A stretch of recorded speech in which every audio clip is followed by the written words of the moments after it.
Hi hello എല്ലാവർക്കും നമസ്കാരം. മറ്റൊരു വീഡിയോയിലേക്ക് വീണ്ടും സ്വാഗതം.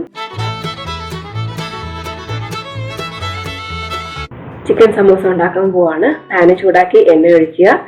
അതിലേക്ക് ജിഞ്ചർ ഗാർലിക് പേസ്റ്റ് ഇട്ട് കൊടുക്കുക. അതൊന്ന് ചെറുതായിട്ട് വഴറ്റിയതിന് ശേഷം മറ്റു സാധനങ്ങളൊക്കെ ഇട്ട് കൊടുക്കാം.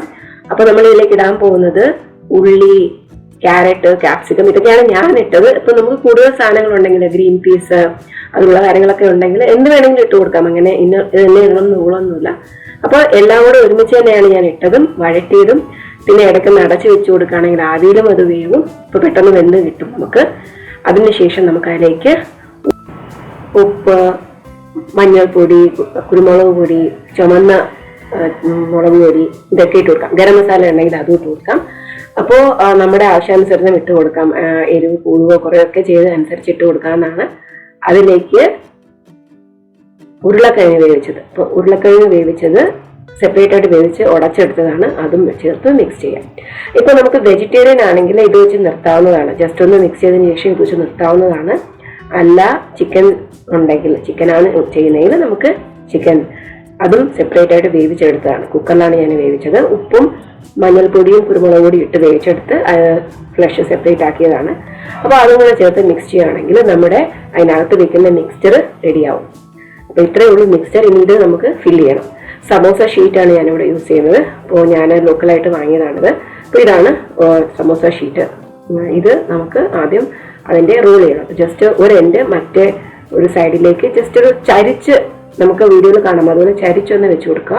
എന്നിട്ട് ആ പോർഷനിൽ, അതായത് ഒട്ടി വരുന്ന പോർഷനിൽ നമുക്ക് മൈദ പേസ്റ്റ് ചേർത്ത് വെക്കാം. മൈദ പേസ്റ്റ് എന്ന് പറയുന്നത് വെള്ളവും മൈദയും കൂടെ മിക്സ് ചെയ്തെടുക്കുന്നതാണ്. അപ്പം ഇത് ഇളകി വരാതിരിക്കാൻ വേണ്ടിയിട്ടാണ്. അതിനുശേഷം ആ വലിയ ലെങ്തി സൈഡ് എടുത്ത് തിരിച്ച് എടുക്കുകയാണെങ്കിൽ നമുക്കൊരു കോൺ ഷേപ്പിൽ കിട്ടും. അപ്പോൾ കോണിനകത്താണ് നമ്മൾ മിക്സ്ചർ ഇട്ട് കൊടുക്കാൻ പോകുന്നത്.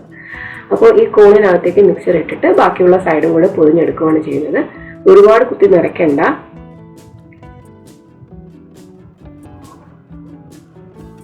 അപ്പോൾ അതിനുശേഷം മറ്റേ എൻഡ് ഫോൾഡ് ചെയ്ത് എവിടെയൊക്കെ ഫോൾഡിങ് വരുന്നോ അവിടെ എല്ലാം മൈദ പേസ്റ്റ് ചേർത്ത് കൊടുക്കുകയാണെങ്കിൽ ഇളകി വരാതെ പെർഫെക്റ്റ് ആയിട്ടിരിക്കും.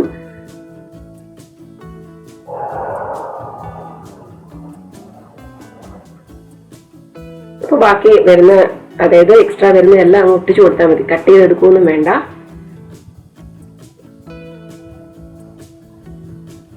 കണ്ടോ? അപ്പോൾ ഇതുപോലെ എല്ലാം റെഡിയാക്കി വെച്ചതിന് ശേഷം ഫ്രൈ ചെയ്യാൻ ഉടനെ തന്നെ, അതായത് ഇത് വടക്കി എടുക്കുന്നതിൻ്റെ കൂടെ ഫ്രൈ ചെയ്യാൻ നിൽക്കരുത്. കാരണം നമുക്ക് അല്ലെങ്കിൽ ഒരാൾ കൂടെ വേണം. പെട്ടെന്ന് ഇത് ഫ്രൈ ആവും. നമ്മൾ നിമിഷ നേരം കൊണ്ടായിരിക്കും അതിൻ്റെ കളർ മാറുന്നത്. കരിഞ്ഞു പോകാനുള്ള സാധ്യതയുണ്ട്. അപ്പോൾ ഞാൻ എല്ലാം ചെയ്ത് വെച്ചതിന് ശേഷമാണ് ഫ്രൈ ചെയ്തത്. നല്ല ചൂടായതിനു ശേഷമാണ് എണ്ണയിൽ ഇട്ട് കൊടുത്ത് ഫ്രൈ ചെയ്തെടുത്തത്. എല്ലാവർക്കും ഇഷ്ടപ്പെട്ടു. നല്ല സ്വാദായിരുന്നു. അപ്പോൾ എന്തായാലും വളരെ എളുപ്പമാണ്. ട്രൈ ചെയ്ത് നോക്കുക. അപ്പോൾ ഇന്നത്തേക്ക് അത്രയേ ഉള്ളൂ. അടുത്ത വീഡിയോ ആയിട്ട് വരുന്നവരെ take care, stay tune, subscribe ചെയ്യാൻ മറക്കണ്ട. ബൈ.